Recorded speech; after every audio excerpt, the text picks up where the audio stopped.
Halo, aku ada di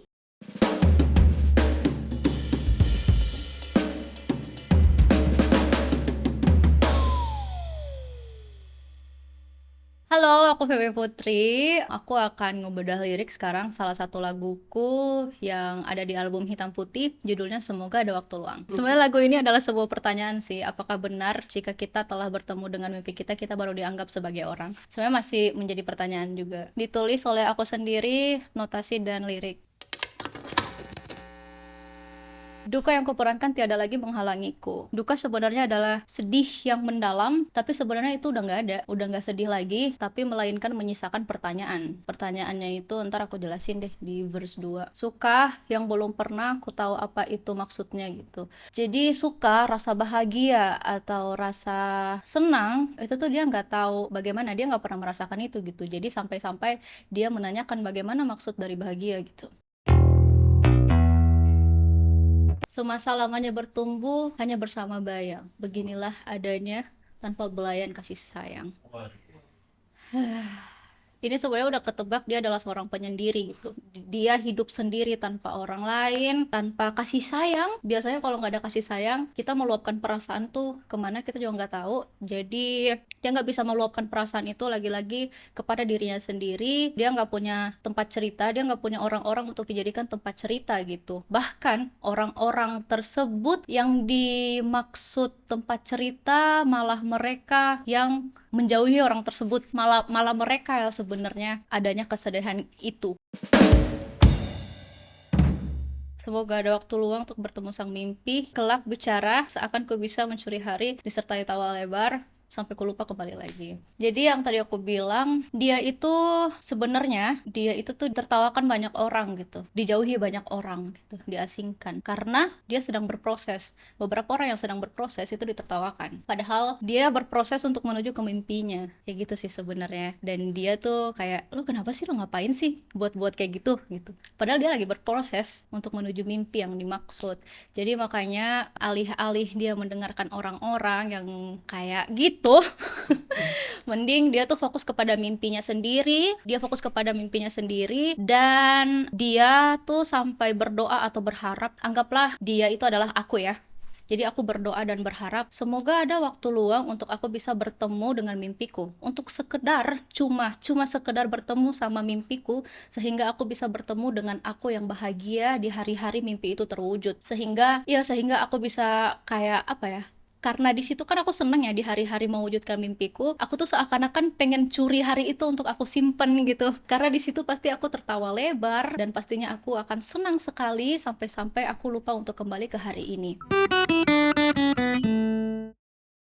Terlalu erat perkataan yang menyakitkan. Jadi sebenarnya udah ketebak juga ya. Dia udah capek sebenarnya sama perkataan orang-orang yang tiada habisnya dan terlalu erat di hatinya gitu, di telinganya gitu, itu terlalu erat gitu. Sampai-sampai benar-benar menyakitkan. Tapi sebenarnya dia sudah tidak sedih lagi, malah dia bertanya, apakah benar bila telah bertemu mimpiku, ku akan terpandang sebagai orang? Dia bertanya seperti itu, dan ya sepertinya emang ini lagi-lagi dia sebagai aku ya. Sepertinya emang aku baru dianggap sebagai orang ketika aku bisa bertemu dengan mimpiku. Aku baru dipandang gitu. Aku baru dipandang secara full, bukan sebagian lagi, bukan separuh lagi, benar-benar secara full kalau aku sudah sukses.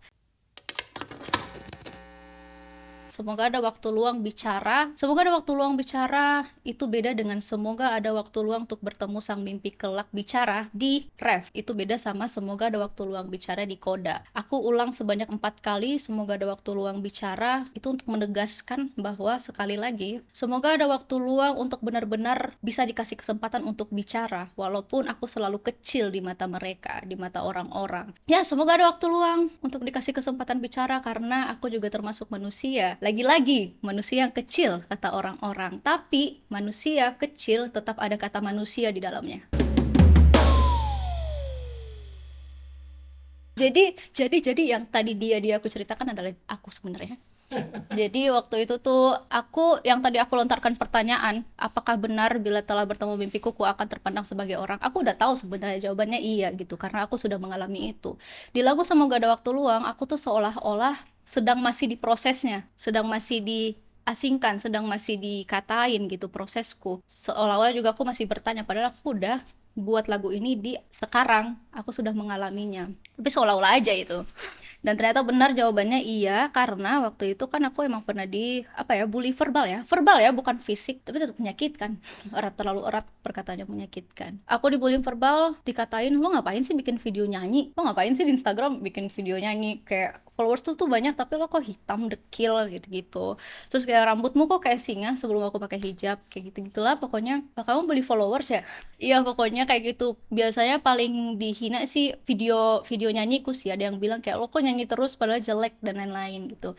Dan udah itu di tahun dimana aku bisa mewujudkan mimpiku, cita-citaku sebagai penyanyi, orang-orang tersebut datang menanyakan kabar. Ada yang pakai akun fake, ada yang benar-benar pakai akun real. Ada yang nanya kabar, ada yang tertolong dengan laguku.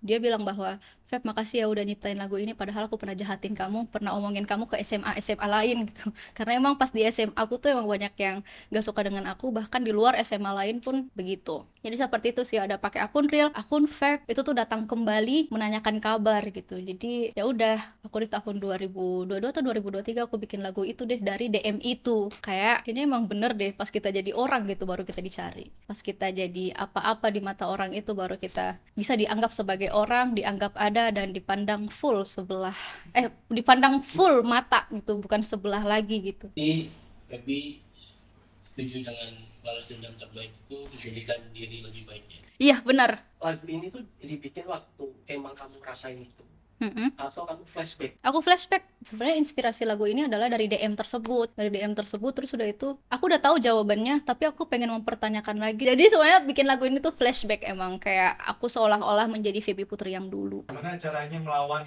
rasa overthinking? Oke, karena rasa overthinkingku itu lebih kecil dibanding rasa pengen mewujudkan cita-citaku. Jadi rasa pengen mewujudkan cita-citaku sebagai penyanyi sampai aku datang ke Jakarta itu lebih besar daripada harus overthinking dengan perkataan mereka gitu. Karena jujur waktu aku dikatain kayak gitu, aku tuh bisa lebih kuat sebenarnya, karena mungkin aku udah punya followers banyak, emang benar seperti itu. Aku nge-cover lagu, jadi aku memanfaatkan itu. Aku udah punya followers banyak nih, daripada alih-alih mendengarkan omongan mereka, kayaknya aku tetap harus memanfaatkan followers ini untuk terus maju. Tips buat teman-teman sekarang yang lagi ngerasain itu?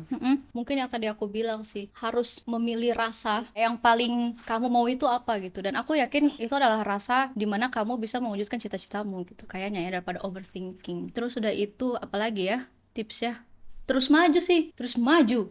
Halo teman-teman, jangan lupa mendengarkan albumku Hitam Putih. Ada beberapa cerita di dalamnya yang bisa kamu dengar. Ada di seluruh DSP, dan juga lirik videonya ada di YouTubeku. Lirik video officialnya ada di YouTubeku, karena di DSP kayaknya belum ada liriknya. Jadi ayo mampir ke YouTubeku juga ya. Keren.